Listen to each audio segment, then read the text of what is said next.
Oi, pessoal. Meu nome é Lidiane Coutinho, eu sou professora de Direito Administrativo do EVP no AB. Nós vamos desenvolver um projeto aqui, vamos fazer questões de todos os exames da ordem de Direito Administrativo em todos os assuntos. Eu fiz um catálogo aqui de 20 questões e nós vamos trabalhar com essas 20 questões sobre os mais variados assuntos que a OAB trabalha, tá certo? Então, vamos começar a nossa caminhada rumo à nossa vermelhinha, né? Então, vamos lá. Vamos para a nossa primeira questão. Nesse nosso primeiro vídeo, nós vamos trabalhar com organização administrativa e regras dos agentes públicos, regras constitucionais e Lei 8.112, tá certo? Tranquilo? Tudo dominado? Então, vamos, que essa vermelhinha é nossa, tá? Mentira da tela. Vamos lá, primeira questão. Foi o terceiro exame unificado da FGV. Trouxe aqui de vários exames, tá? É correto afirmar que a desconcentração administrativa ocorre quando?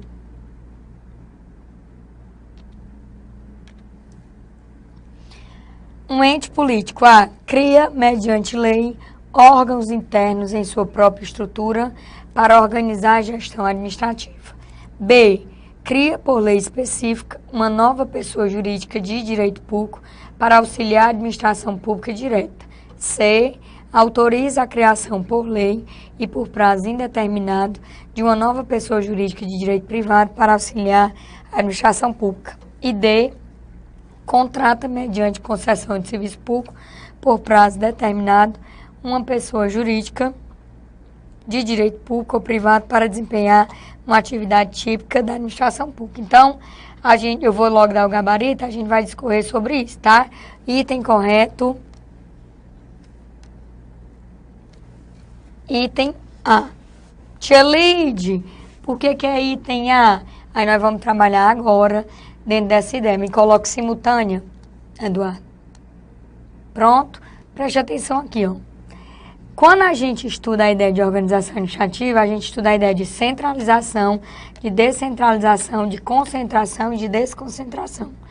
Para nós, nesse momento, interessa duas ideias, a de desconcentração e a de descentralização. Mas eu vou mostrar para vocês aqui o conceito de cada uma. Quando é que eu tenho centralização?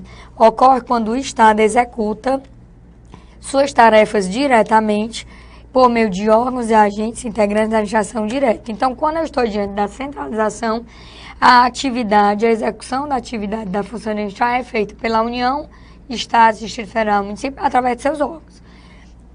Aí a gente está falando que ele está executando diretamente. Diferente da centralização, quando é que eu descentralizo? Quando é que eu tenho a descentralização? Ó, o CE aqui, né? O que é descentralizar é criar entidades. Tá? Eu tenho aqui essa ideia. Ocorre quando o Estado executa algumas de suas atribuições por meio de outras pessoas e não pela administração direta. Quando o Estado institui as entidades da administração indireta, ocorre a descentralização por outorga. Então, nós já vimos dois. Aí, agora a gente vai para a concentração.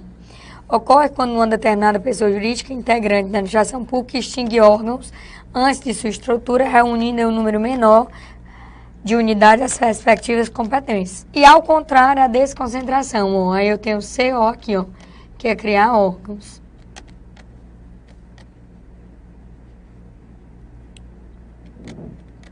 Ocorre quando uma determinada pessoa jurídica distribui competências no âmbito de sua própria estrutura, a fim de tornar mais ágil e eficiente a prestação de serviço. Então, a concentração, ela extingue órgãos menores e puxa para um órgão central a atribuição, enquanto que a desconcentração, ela distribui. Como eu disse a vocês, a nossa ideia inicial está aqui. Organização administrativa, descentralização e desconcentração. O que é que eu quero que você entenda, o que é que eu preciso que você entenda? Que quando eu trabalho com organização administrativa, eu estou trabalhando com toda a estrutura que a administração pública tem. Órgãos, entidades, agentes públicos. Necessariamente aqui nós estamos trabalhando com órgãos e entidades. Então, quando você começa a estudar administração pública, você vê a seguinte ideia. Ó, a administração pública pode ser analisada sob dois aspectos. Em sentido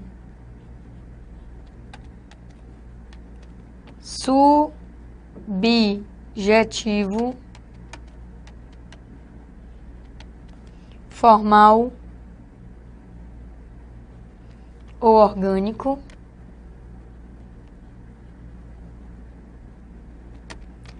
e em sentido objetivo,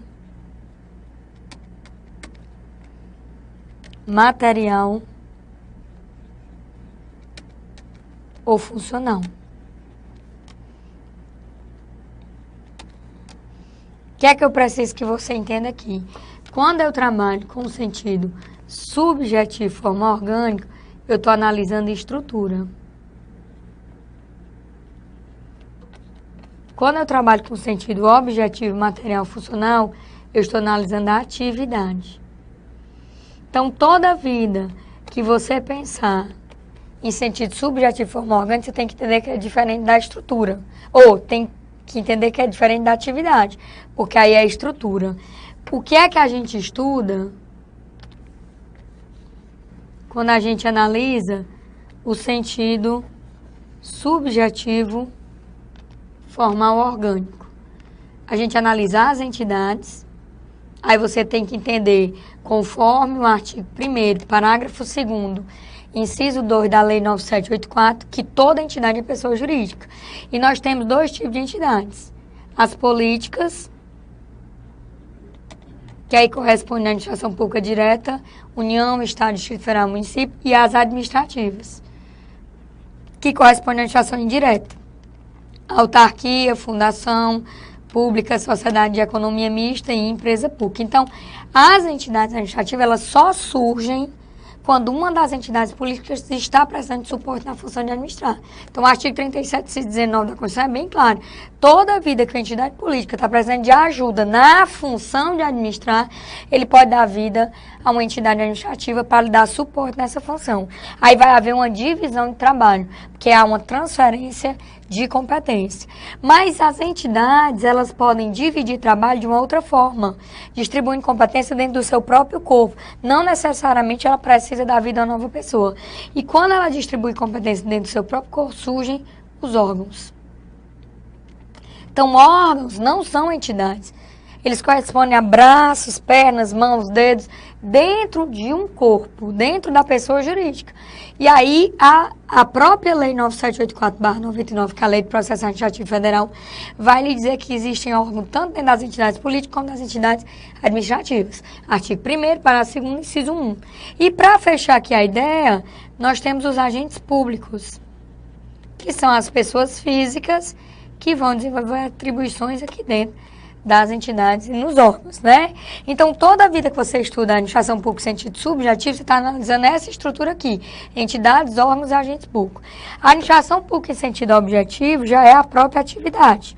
Então, o que é que entra aqui para você entender? Só a atividade fim, não entra a atividade meio. Primeira atividade fim aqui, ó, é prestação de serviço público. Que é prestação de serviço público de lead, atividade que atende necessidades coletivas. Saúde, educação, saneamento, transporte, energia, telefonia, né? Tudo isso. Segunda atividade, polícia administrativa. Atividade onde a administração mitiga, incide, frena bens, direitos e atividades em prol de interesse maior que é o interesse da coletividade. Terceira atividade, atividade de fomento, que é a atividade de incentivo ao setor privado.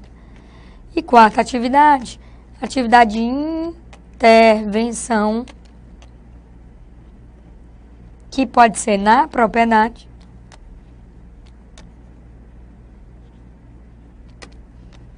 ou pode ser no domínio econômico.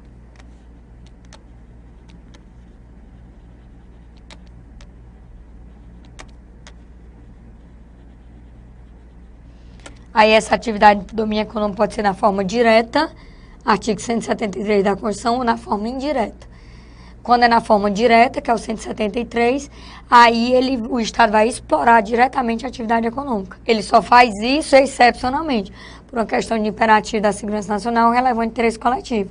E se a intervenção no domínio econômico for de forma indireta, ele funciona como agente normativo, regulando e fiscalizando a atividade, tá?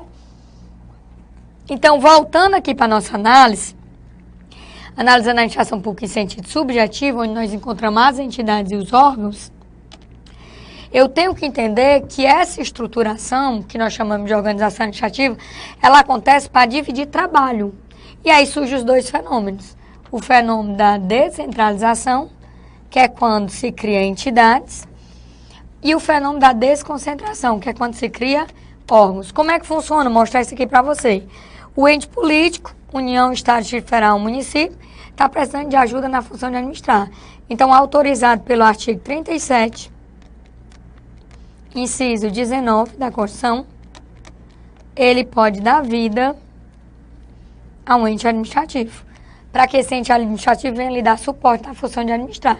Então, ocorre o fenômeno da descentralização. Aí surge uma autarquia, uma fundação pública, uma sociedade de economia mista ou uma empresa pública. Fundamento da descentralização, transferir para esse novo ente administrativo uma parcela da função de administrar. Tá certo? Então, toda vida que o ente político precisa de suporte na função de administrar, ele dá vida ao ente administrativo. Exemplo, União aqui é a administração direta, está precisando de suporte na função de administrar. Cria uma autarquia para lhe dar suporte na função de administrar de previdência, está aqui o INSS. Cria uma fundação pública para lhe dar suporte na proteção do índio, está aqui a FUNAI. Cria uma sociedade de economia mista em uma empresa pública para fazer intervenção do domínio econômico na forma direta. Está aqui o Banco do Brasil e a Caixa Econômica Federal. Tranquilo? Diferente no fenômeno da desconcentração, há distribuição de competências, mas dentro do próprio corpo da pessoa jurídica. Enquanto essa distribuição de competência externa, que é interna. Então, eu tenho aqui a União, aí eu tenho essa cabeça aqui que vai ser a Presidência da República. É a Presidência da República, o órgão independente que representa o Poder Executivo e que vai desenvolver a função de administrar na sua forma típica. O artigo 61, parágrafo 1º, inciso 2, a linha E da Constituição vai lhe dizer que quando essa presidência está presente suporte, ela pode criar compartimento dentro do corpo da União. Esses compartimentos são chamados de órgão. Então, aqui ela cria o Ministério da Educação, aqui o Ministério da Fazenda, aqui o Ministério da Saúde, aqui o Ministério da Justiça, e distribui competências para esses órgãos. Então, isso seria desconcentração. Tranquilo?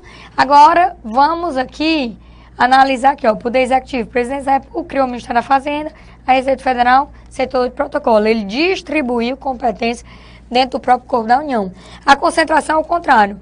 Eu vou extinguir as estruturas da Receita em cada estado e vou trazer tudo para Brasília. Aí eu não estaria desconcentrando, eu estaria concentrando, tá certo?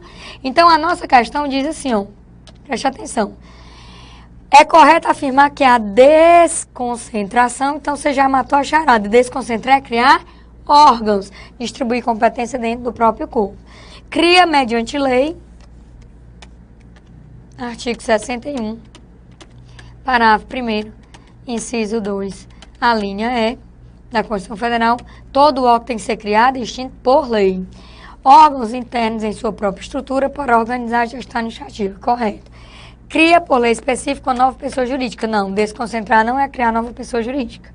Autoriza a criação por lei por prazo determinado de uma nova pessoa jurídica. Também é errado. D. Contrata mediante concessão de serviço por prazo determinado uma pessoa jurídica de direito público ou privado.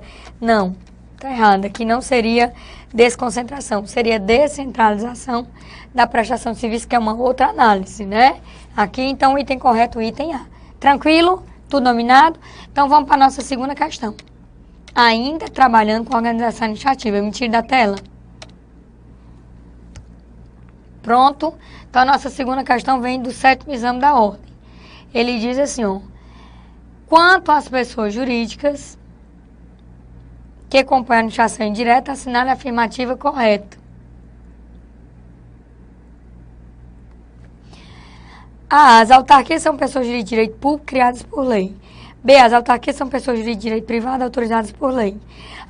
C. As empresas públicas são pessoas jurídicas de direito público criadas por lei. E D. As empresas públicas são pessoas jurídicas de direito privado criadas para o exercício de atividades típicas do Estado.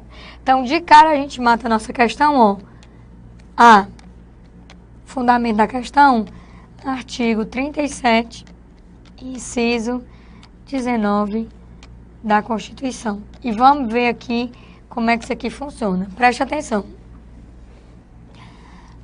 Vou dar outro fundamento também, né? Você precisa. Decreto-Lei 200 de 1967. Então, vamos começar aqui. Me coloque simultânea. Artigo 4º do Decreto-Lei 200 de 1967. A administração federal compreende a administração direta, que se constitui dos serviços integrados na estrutura administrativa da Presidência da República e dos Ministérios. 2. A administração indireta, que compreende as seguintes categorias de entidades dotadas de personalidade jurídica própria: as autarquias, as fundações públicas, a sociedade de economia mista e as empresas públicas, né? Aí, eu trouxe aqui... Tia Leite se desorientou. Não trouxe, mas eu coloco.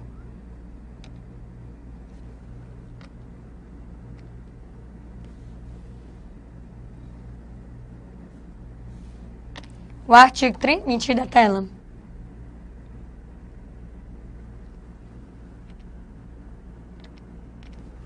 Dentro da ideia de organização administrativa,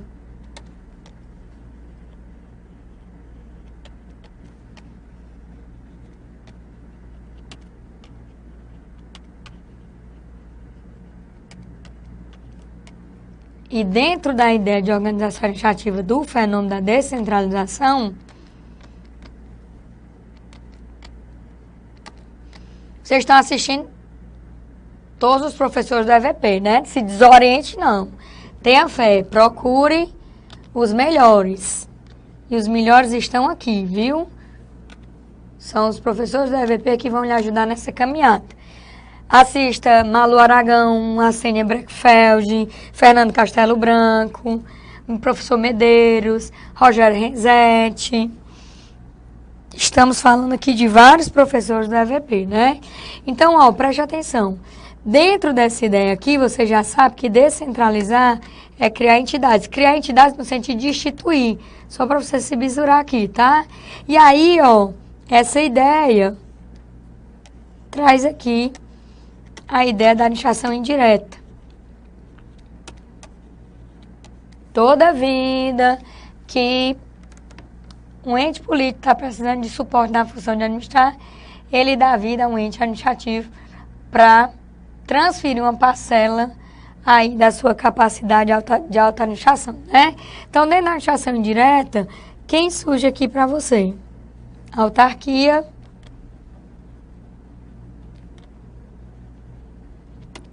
fundação pública,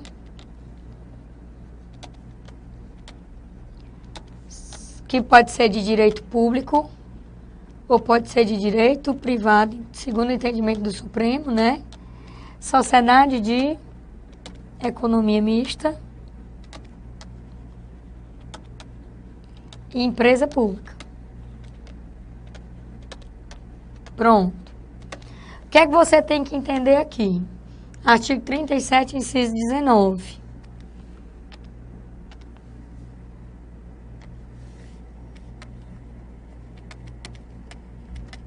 Que independente da entidade,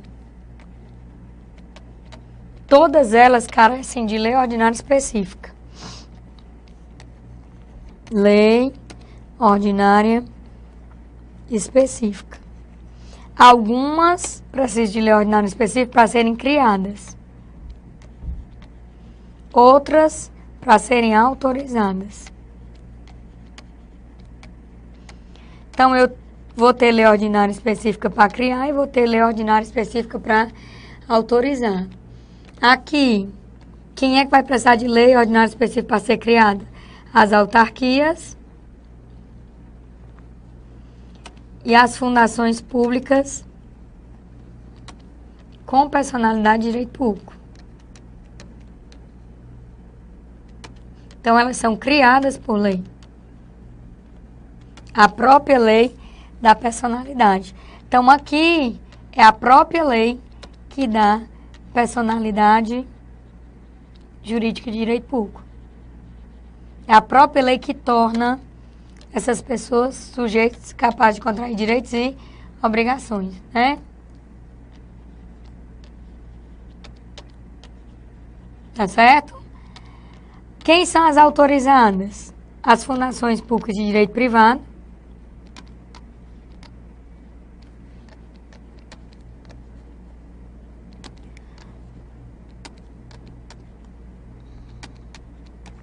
as sociedades de economia mista,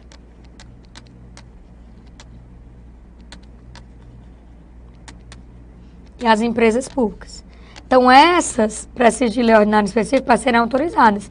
Depois que a lei for feita autorizando, vai ser feito um decreto regulamentando a autorização, mas ela só adquire personalidade com o registro, que pode ser em cartório ou na junta comercial. Aí elas adquirem personalidade jurídica de direito privado. Então, as fundações públicas de direito privado e as sociedades de economia mista e as empresas públicas são pessoas de direito privado. Por quê? Porque só adquirem personalidade com registro. Elas são autorizadas por lei.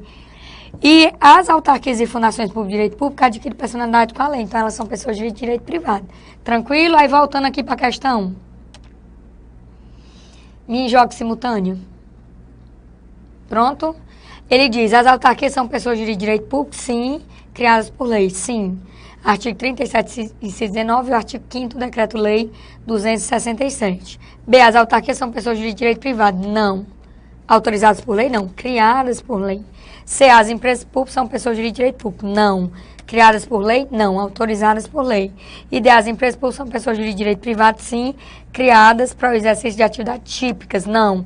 Elas são instituídas ou para desenvolver a atividade do 173, que é a intervenção direta no domínio econômico, ou para desenvolver a atividade do 175, que é a prestação de serviço público. Tá certo? Então, um dos dois aqui. Tranquilo? Então, nosso item correto, o item A. Tudo dominado?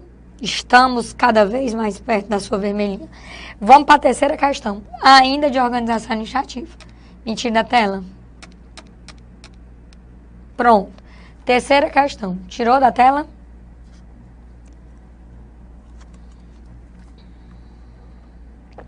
Preste atenção.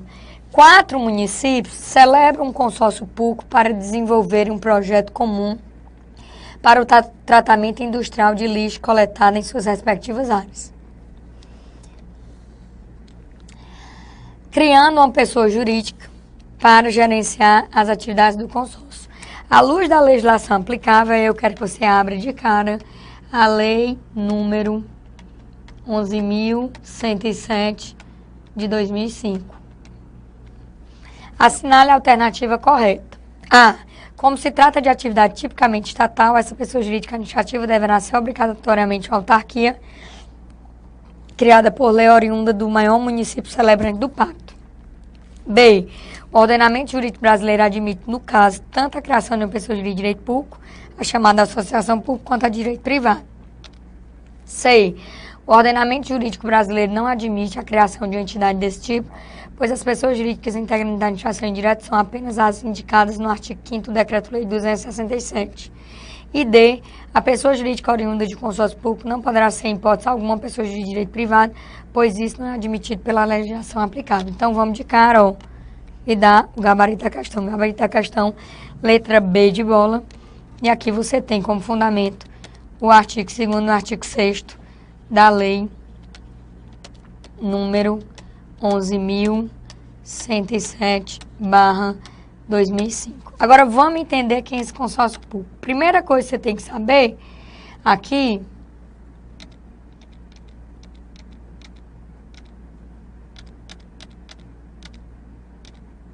é sobre a lei. Preste atenção. Artigo 1º. Esta lei dispõe sobre normas gerais para a União, os Estados... Estou simultânea? Me coloco simultânea. Viu aqui o DA, ó? Direito administrativo. Você já está pensando na segunda fase? Pois deixa eu lhe dar uma dica. Venha fazer segunda fase administrativa. Você vai amar. Tia Lid, quem vai ministrar a segunda fase de direito administrativo? Óbvio. Tia Lid, Coutinho e a Sênia Breckfeld, a chique, a poderosa, né? Nós que vamos ministrar a segunda fase de direito administrativo. Então, se desoriente não, venha pra cá. Tenha fé que vai dar tudo certo na sua vida, tá? Não vá lá pro constitucional, não, deixe ser desunido. Fique na administrativa mesmo, né? Então, vamos lá. Artigo 1º. Esta lei dispõe sobre normas gerais para a União, os Estados, o Distrito Federal e os municípios contratarem consórcios públicos para a realização de objetivos de interesse comum e da outras providências. Parágrafo 1º. Consórcio público constituirá associação pública ou pessoa jurídica de direito privado. Parágrafo 2º. A União somente participará de consórcio público em que também façam parte todos os estados em cujos territórios estejam situados os municípios consorciados. Parágrafo 3º. Os consórcios públicos na área de saúde deverão obedecer aos princípios, diretrizes e normas que regulam o Sistema Único de Saúde, SUS. Artigo 3º. Consórcio público será constituído por contrato, cuja celebração dependerá de prévia subscrição de protocolo de intenções. Artigo 6º. O consórcio público adquirirá personalidade jurídica de direito público, no caso de constituir uma associação pública, mediante a vigência das leis de ratificação do protocolo de intenções. 2. De direito privado, mediante o atendimento dos requisitos de legislação civil. Parágrafo 1º, extremamente importante. Consórcio público com personalidade jurídica de direito público integra a administração indireta de todos os entes da federação consorciados. Então, o que é que eu preciso que você entenda aqui, ó? Mentira da tela.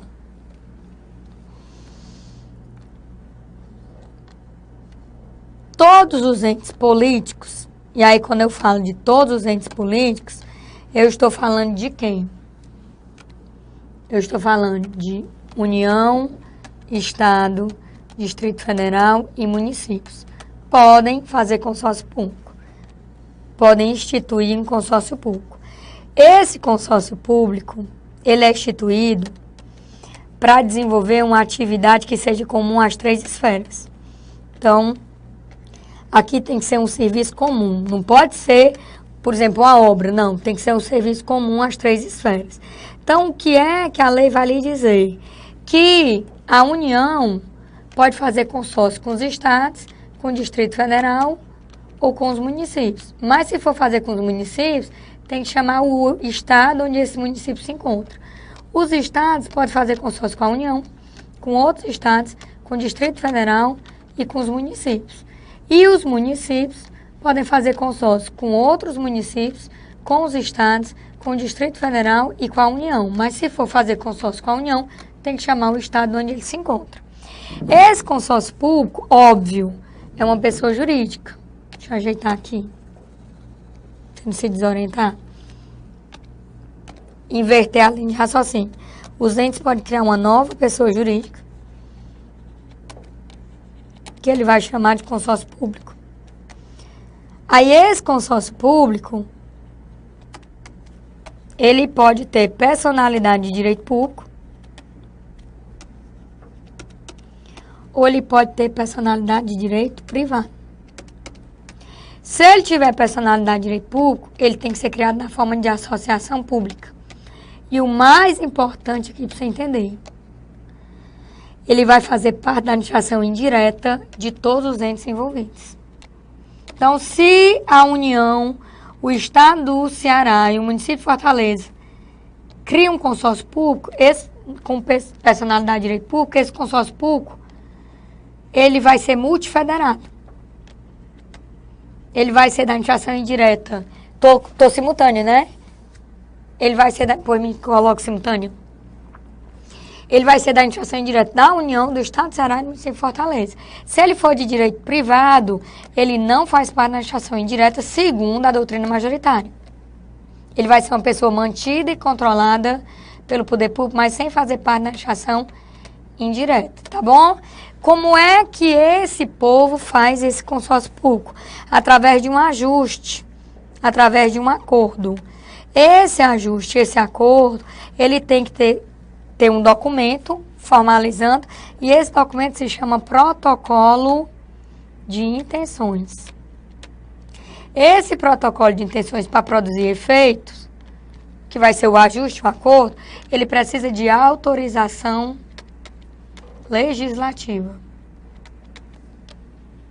de todos os entes envolvidos. Salvo se já tiver uma lei falando sobre isso. Além disso, eu preciso, nesse ajuste, nesse acordo, que exista um contrato-programa. O que é um contrato-programa?